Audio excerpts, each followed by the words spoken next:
a living frame of rhyolite. It's been such I'd say an interesting season right now. Things are frozen up here uncommonly in North Carolina, and that's fine. But with that said, it's been a really interesting season. This is like a living frame. Of course, it's from one bin that I have in my display artifacts. And I just figured I'd pull it. If I don't see it that often, you definitely do not see it that often. And just share with you a little bit about these pieces and their findings. Just a great, fantastic group. I have two bins that are particularly in the same type of uh, arena when it comes to how I feel about them, and really when it comes to ancient Indian artifacts. If you like them out there, it comes down to how you feel about them spiritually, in your heart, in your belly. That's the truth. Because if you're collecting these, and if they mean something to you, or you're making such a huge effort, then it's because there is a connection between you and the people who have come before us, the people who are here, who produce these. It's not about the rocks, the materials, or the value of what we're seeing right here. It's not about that. If it is just about the rocks and the value for you, I think you're missing out. Many people on this community would tell you are. Because really what we're looking at here is individuals, people, men, even women, children, groups, clans, tribes, family members, needs. And so I wanted to go through this as a living frame. I have two. I doubt I'll be able to get through the two bins I'm talking about that really have the same feel. But take a look at some of this stuff. It's mind-blowing. We're sticking with the rhyolite right here being central, at least in my area of eastern central North Carolina. I've only, and I say this sometimes, been collecting for 4 years intelligently. That's it. And, you have to, there are times of famine like I'm in now. I'm in an ice famine. And then there are times of plenty. I am sure here on Indian Trace, if you stay tuned in, and look at this point right here, jump off with a big point from the easement. I am sure if you stay tuned, there'll be plenty of times for some more great giveaways, some more great finds. I'm still blown away. I take these out. I haven't seen them that often. And I sort of need the remembrance to be reminded that I've actually found great pieces. I see and do my research on so many of you guys out there that hunt. And you know I do. You'll hear my comments. I'll try to contribute, but it's important because the people who are around where you are in your little spots, your little areas that you're able to collect, well, they were resilient. They were magnificent people as well. The North American Indians, they were astounding. It would astound you what they went through every day in their aptitude to survive and to thrive the best they could. I mean, even here now, it's about 23 degrees. Wind chill is tipping colder throughout the day. It's tough. It's tough. And I can't imagine the resilience it took for these people, these Stone Age people that were here 4,000, 5,000, 6,000 years ago, 3,000 years ago, what we're looking at. We're not looking at 200 years old. If you clicked in and every day like me, I learn something new every day. If you're learning something, you're not looking at something that's 300 years old. We're looking at 1,000-year periods, millennials here. So let's keep going through here. A couple great points here. The one on the right, Amaro Mountain, found at the Backside Cove. Just a great piece of rhyolite, worked real well. And as I just circle around here, I think I'm going to go counterclockwise today. This is a piece that I found almost 4 years ago in the very beginning, before I really understood my areas in the Bear. And I've kept it in there even with a little bit of a ding. It's heavily beveled, almost perfectly, and serrated. I can't say that it would be an awesome artifact if the tip was there, because it is right now. I've kept it in there. An old break. Couldn't do anything about it, but it just seems to be the only one like it in rhyolite that I've ever found. Good stuff. Now look at this piece from the easement as well. This piece here and this piece came from the same area in Site 1. Good stuff in rhyolite. So as I drift into 2018, and you do as well, we're going to make finds. We're going to make discoveries. Hopefully we'll discover some new areas, some new sites where they were doing something right there. And they left the trace of their lives right there, which will come up out of the earth.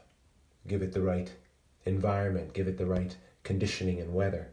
Look at this piece I found not 50 yards out of my back door, on a site now that is under a soccer field. I don't know if I'll ever be able to touch it again. It's since been bought and purchased, but there was many artifacts that I found there. I know it's a North American Indian site. It's an awesome place. Some unique points I found there. So that happens with our sites, and things change continually.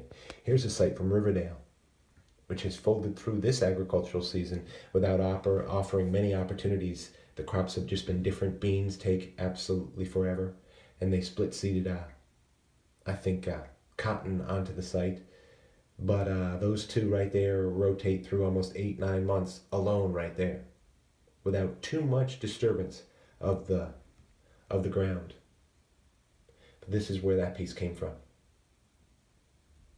Crazy stuff. Nice stuff. So, kicking off the year here on Indian Trace, here's a piece that came from the strip, backside strip. And some of these might look a little rude, but they're done and produced every single way. I wanted to have a little bit of time where you could sit in the warmth. I know it's cold all over the country, and you could see some great artifacts. And I don't really consider them basic. I mean, this I could tell has worked in every square inch just the way they wanted it.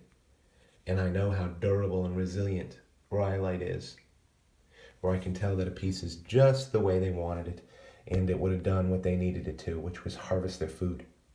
For the most part, these are projectile points from the archaic hunting-gathering period of the Stone Age. Very few blades. Now, I guess we're still speculating, we're still learning. Many people look at this piece from Mecca. What a great base on that. Many people still trying to fold back and forth whether or not they just used them all as blades, as pocket knives. But for what it's worth, and I stand to learn every single day, when I think about myself 4,000 years ago, 6,000 years ago, look at this unique point from Site 7. And what my greatest need was, which would be to harvest some venison. Whatever animal would be out there that I could track down, that I was fortunate enough to come across. Didn't matter. Wolf, coyote, fox, badger, woodchuck, it wouldn't matter. I know they ate and did quite well on white-tailed deer here, but there was lots of other varmints. So it was a primarily food-based reality. They needed to harvest. Therefore, they needed to kill and maim animals, maim them, and then put the finishing blow on them in groups. Systemize attacks and ambushes. Then they needed weapons to do that with. And these, to me, all suit to be maiming weapons, killing weapons. But I could be wrong. If it were me, that's what they would be. Because I'd be wanting to bring back food. Bring back deer, meat, sustenance. It would secure my mates or my mate. That's important.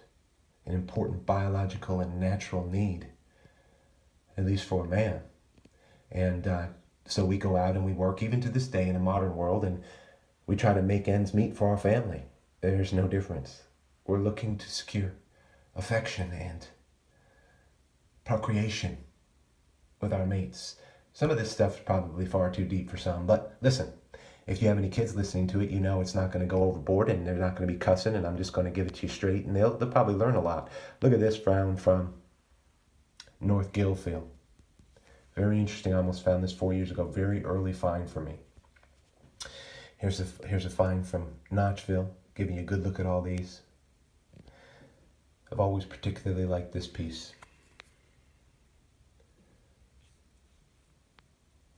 Some red in the rhyolite.